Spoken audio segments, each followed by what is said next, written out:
වෙලාවේ බටලන්ද කොමිසම ගැන ආණ්ඩුවේ වාර්තාව ඉදිරිපත් කළා තියෙනවා. මේක ඔබතුමාට යම් වචන එකක් කියන්නේ නෑ දැන් බටලන්ද කොමිෂන් සභාව සම්බන්ධ ප්‍රශ්නේ ඒ වාර්තාව සම්බන්ධ ප්‍රශ්නේ මේ මැතිවරණට අදාළ නෑනේ. ඒක දැන් අවුරුදු 30 ගානකට විතර ඉස්සෙල්ලා වෙච්ච සිද්ධි සහ ඊට පසුව 94න් පස්සේ චන්ද්‍රිකා නෝනාපත් කරපු කොමිෂන් සභාවේ වාර්තාව ඔය ඉදිරිපත් කළා තියෙන්නේ. ඔය ඉස්සෙල්ලත් අර පාර්ලිමේන්තුවේ ඉදිරිපත් කරපු වාර්තාවන්නේ ඔක. ඒක අදාළ වෙනවා ඇති මාලිමාවට. මොකද ඒගොල්ලෝ ඒක පාවිච්චි කරලා ඡන්ද ටික හදා ගන්න පුළුවන්ද කියලා තමයි මේ බලන්නේ. හැබැයි ඉතින් මං හිතන්නේ ඒගොල්ලන්ට ඡන්ද දුන්නෙත් ඔය පරණ කෑලි අල්ලගෙන නෙමෙයි මිනිස්සු පරණ දෙගොල්ලොම හරියට කරේ නැහැ කියලා හිතාගෙන නේ දැන් ඔය දුන්නේ. මේ අවුරුදු 70ක් මේ රට කාලා කියලානේ දුන්නේ. ඉතින් අවුරුදු 70 රට කෑම නම් මේ ගොඩනැගිල්ලවත් මෙතන තියෙන්න බෑ. අපේ සෞඛ්‍ය පද්ධතිය, අපේ අධ්‍යාපන පද්ධතිය, අපේ විදුලි පද්ධතිය ওই මේ තරම් දියුණු තැනක තියෙන්න බෑ. අවුරුදු 70ක් රට කෑවනම්. හොරගම් කරපු මිනිස්සු ටිකක් ඉන්නවා. හැබැයි ඒකෙන් කියවෙන්නේ නැහැ පහුගිය ආණ්ඩුව ඔක්කොම මේ හොරගම් කරා කියලා. රට කෑවා කියලා.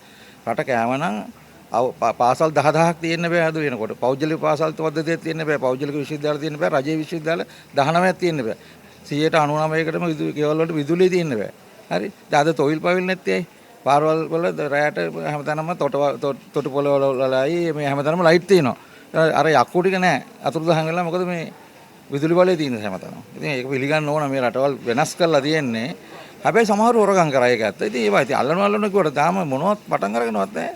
ඒගොල්ලෝ කියපු ගොඩක් දේවල් කරන්න බෑ කියන තැන ඒගොල්ලෝ පිළියරන් තියනවනේ. එතෙන්ට ඇවිල්ලා තියෙනවනේ. අනිත් එක දැන් ඒගොල්ලෝ IMF එකේ කොන්දේසි ටික වෙනස් කරගන්න උත්සාහ කරනවා කියලා න්යායවේ දැන් ඒක හැමම කරනවානේ. රනිල් වික්‍රමසිංහ මහත්තයා ගිය පාරේ ඒ විදිහටම යනවා. ඒතකොට දැන් ඔය වටානන්ද කොමිෂන් සභාව සම්බන්ධ ගත්තොත් එහෙම ඒ වාර්තාව ගත්තොත් එහෙම අනුරදිසානායක කරේ ඒ කාලේ බීතියටපත් වෙච්ච එක්සත් ජාතික පාක්ෂිකයන්ට තාම ඒව මතක තියෙනවනේ. දැන් ඒගොල්ලෝ පොඩ්ඩක් විසිරලා හිටියේ. වටානන්ද කොමිෂන් සභාව ඉස්සරහට ගෙනල්ලා මේ කරමු මෝඩ වැඩි නිසා එක්සත් ජාතික පාක්ෂිකයෝ ඔක්කොම එක තැනකට එකතු වෙනවා.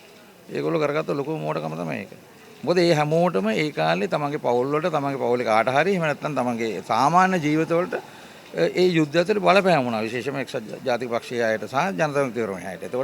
එතකොට දැන් මේ කොමිෂන් සභාව යල්පැන ගිය අතර දාපු දැන් නීති ඉස්සරහත් කාලාවරෝධය කියලා තියෙනවා. අවුරුදු 20ක් එහාට ඒක ආපහු සක්‍රිය වෙන්නේ නැහනේ. ඉතින් ඒක එහෙම දැන අනිත් එක දැන් මේගොල්ලොත් එක්ක අපි කියමු 2010 ෆොන්සේක මහත්තයා දිනවන්න JVP එක රනිල් වික්‍රමසිංහ මහත්තයා කරේ අත දාගෙන රට පුරාම ගියා. ඒතකොට බටලන්ද කොහෙද තිබුණේ?